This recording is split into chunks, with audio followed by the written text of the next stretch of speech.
Let's be honest, Cubism isn't the easiest art to love.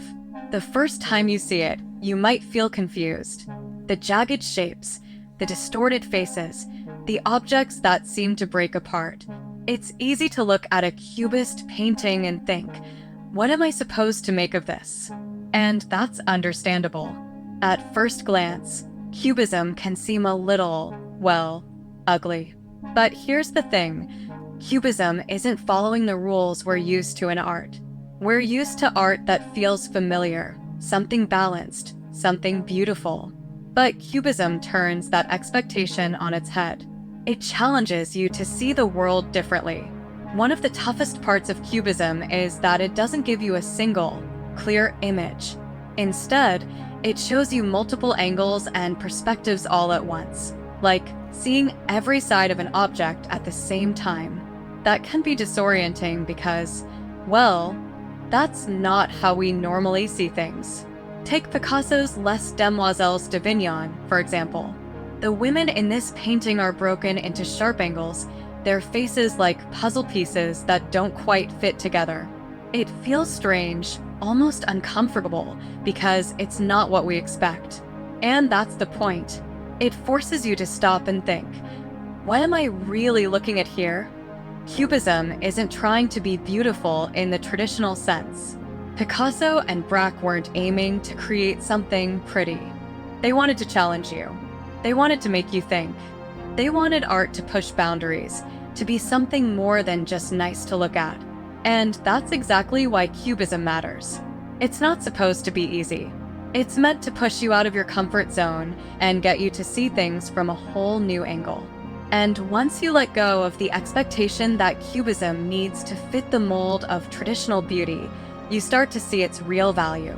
The fragmented forms, the sharp angles, they're showing you a new way of seeing reality.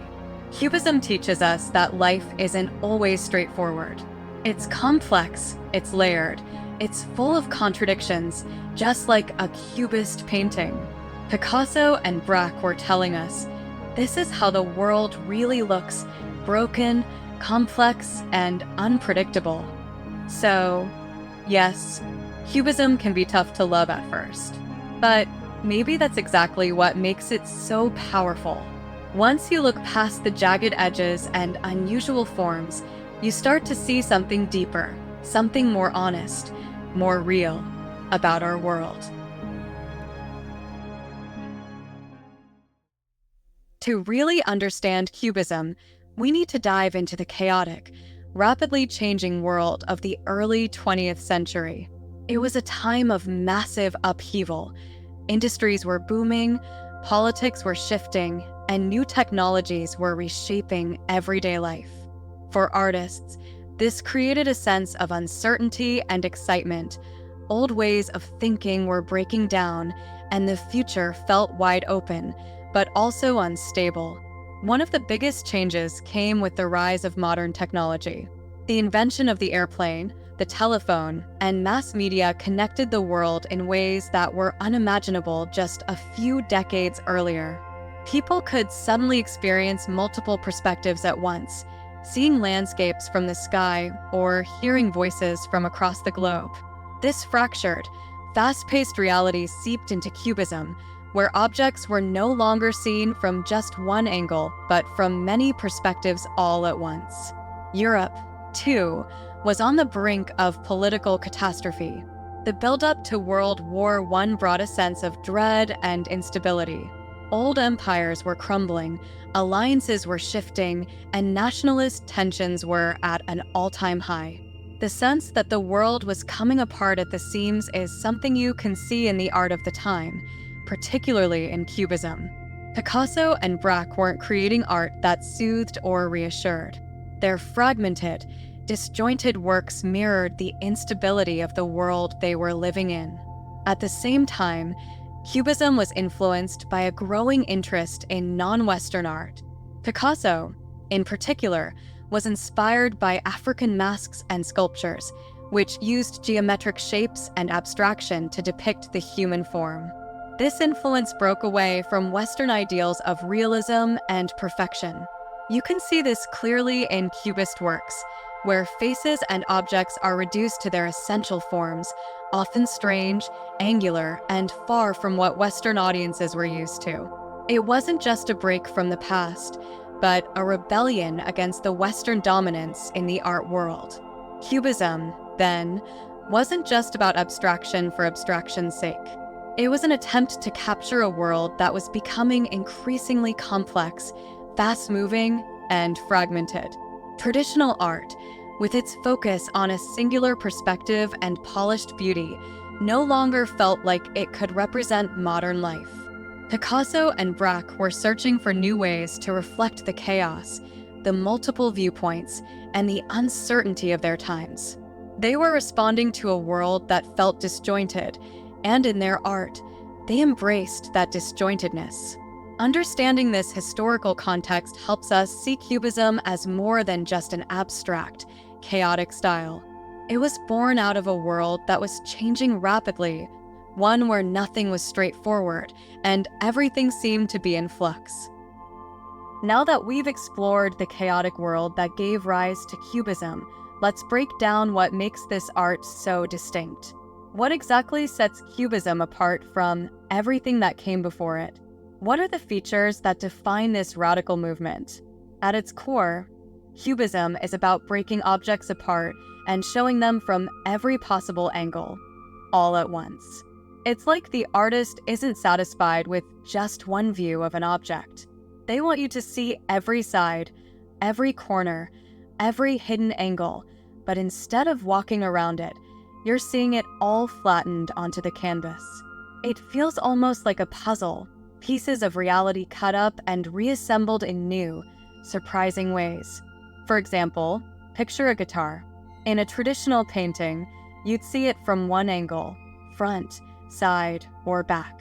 But in a Cubist painting, that guitar would be broken into geometric shapes, and you'd see multiple views, its front, side, and even inside, all jumbled together on the canvas.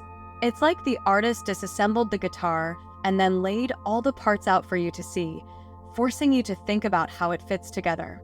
Another major feature of Cubism is its flattening of space. In traditional art, there's usually an illusion of depth. Objects in the background appear smaller, while those in the foreground appear larger. But Cubist artists didn't care much for this rule. They crushed that depth, laying everything flat. Backgrounds and foregrounds merge together, creating a disorienting but captivating space where everything feels closer, more immediate.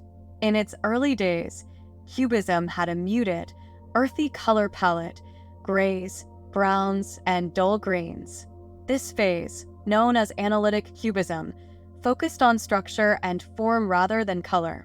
The artists were obsessed with breaking objects down to their basic geometric shapes. Color, they felt, would just get in the way of this analytical process. Then came synthetic Cubism, where things started to get a little bolder.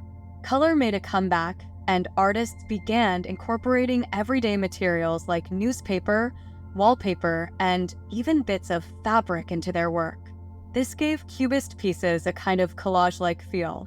Picasso's still life with chair caning is a famous example where he actually used a piece of chair caning in the painting itself.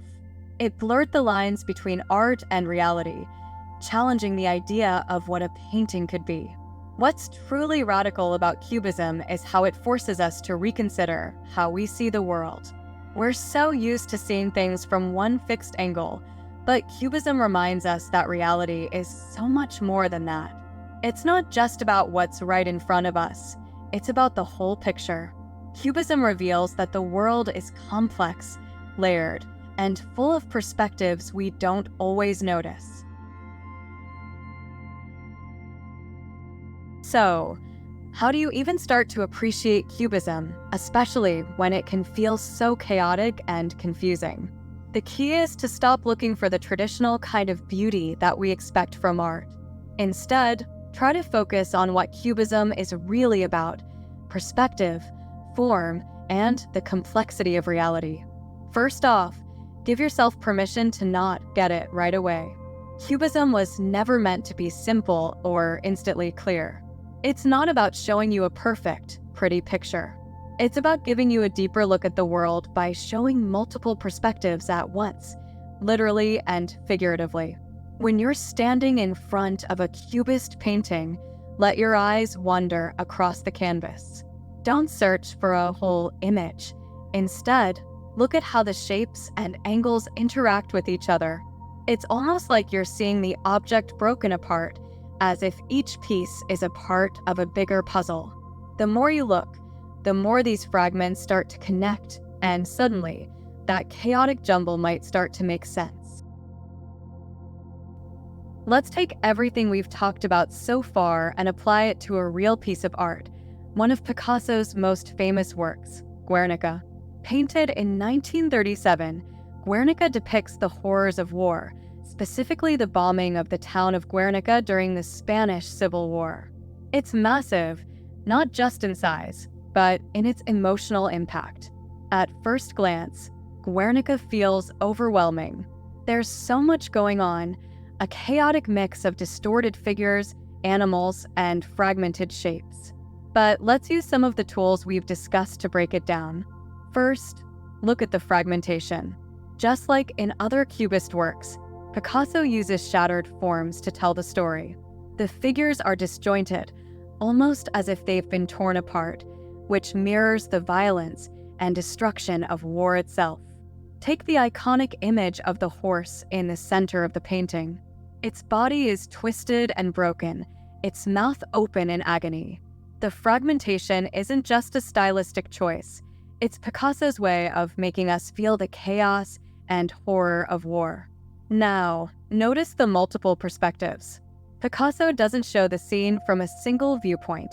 Look at the bull on the left side of the painting. It's not portrayed from one clear angle. Its head and body are twisted and distorted, reflecting the confusion and brutality of the scene. Picasso is asking us to see the tragedy from all sides, not as a distant observer, but as someone inside the chaos. Then there's the use of space. In traditional art, space creates a sense of depth with a clear foreground and background. But in Guernica, Picasso flattens the space. Everything is compressed, tightly packed into the frame.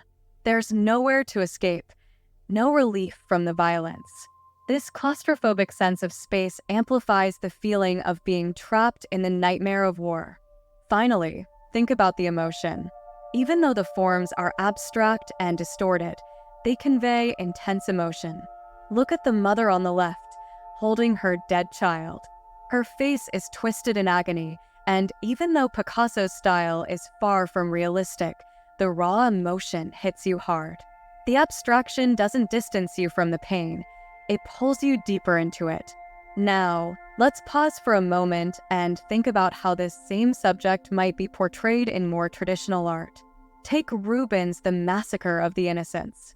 Here, the violence is depicted in a more classical, realistic way. The figures are beautifully composed, their bodies idealized even in moments of intense suffering. The scene is tragic, but it's presented with a sense of grace and order. You can almost step back from it and admire the composition. But in Guernica, there's no stepping back. Picasso doesn't let us view the horror from a safe distance. He forces us to confront it head-on, with all its chaos and brutality. The fractured forms, the flattened space, the raw emotion, they work together to create something that isn't pretty, but is profoundly moving. Both approaches have their strengths, but Cubism's fragmented, disjointed style captures something more raw, more immediate. Picasso wasn't interested in making war look beautiful. He wanted us to feel it in our bones. So, when you look at Guernica, don't try to tidy it up in your mind. Let the chaos wash over you. It's unsettling because it's supposed to be. And that's where Cubism's power lies, in its ability to show us that sometimes life isn't neat, beautiful, or easy. It's messy, it's complex, and sometimes it's downright painful. Cubism didn't just change the way we see painting, it sparked a ripple effect across the entire art world, influencing everything from literature and film to architecture and design. Its revolutionary approach to breaking apart and reassembling reality inspired artists in every field to rethink how they told stories and represented the world around them. Take film, for example. Think about movies like Inception or Pulp Fiction. These films break away from traditional, linear storytelling, much like Cubism breaks away from a single perspective in visual art. They use nonlinear narratives to challenge us, showing different timelines, perspectives, and realities all at once. Just like a Cubist painting asks you to piece together fragments of an image, these films ask you to piece together fragments of a story. Architecture, too, was transformed by Cubist ideas. The clean lines and geometric forms of modernist architecture owe much to Cubism's emphasis on breaking down shapes into simpler components. Think of buildings like Frank Gehry's Guggenheim Museum in Bilbao. Its fragmented, angular design echoes the Cubist approach of breaking apart and reassembling forms. It's almost as if the building itself is a three-dimensional Cubist painting, inviting us to see architecture in a new, unconventional way. Even in graphic design, Cubism's influence is clear.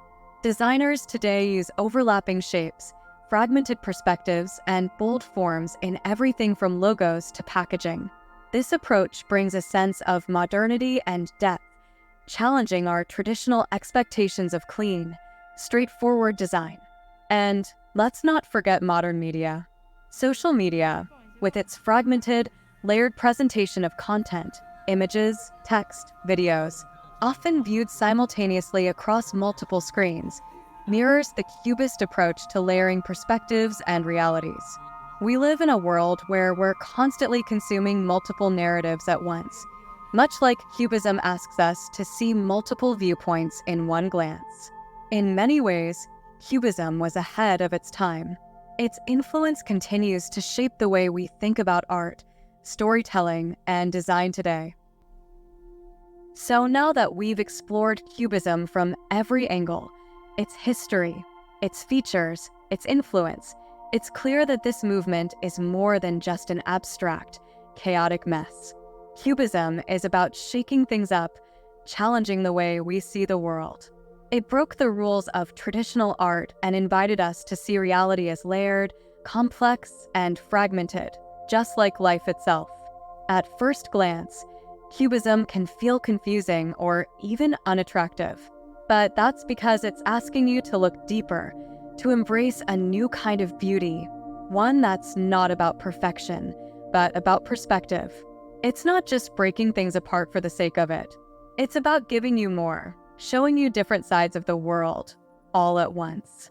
Whether it's through painting, architecture, film, or even modern media, Cubism continues to inspire us to think beyond the obvious.